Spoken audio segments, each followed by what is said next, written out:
In particular, I would draw your attention to some questions that the consultant had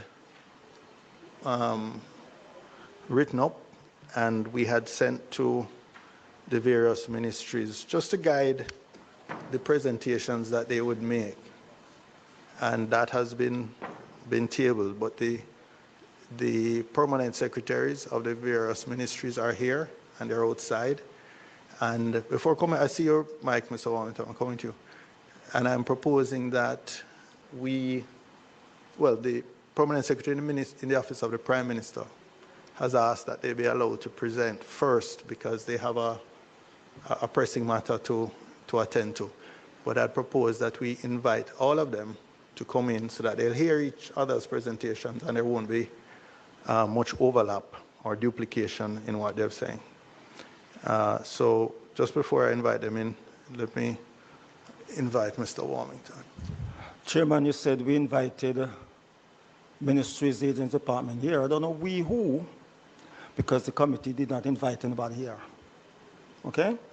The issue is, I want to deal with the procedures here.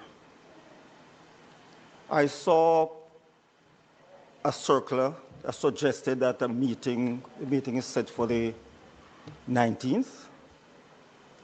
That's not the way it's done. The first meeting, the chairman decides. After that, the committee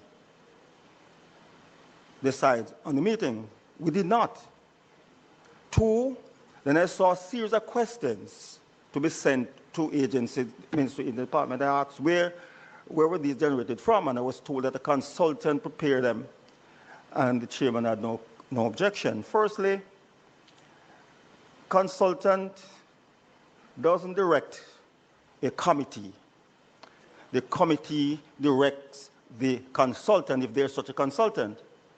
And the consultant acts on the directive, on the instruction of the committee, but not to go off on a loose end and then send things to committee. That's not the way it's done. That's not the way it's done.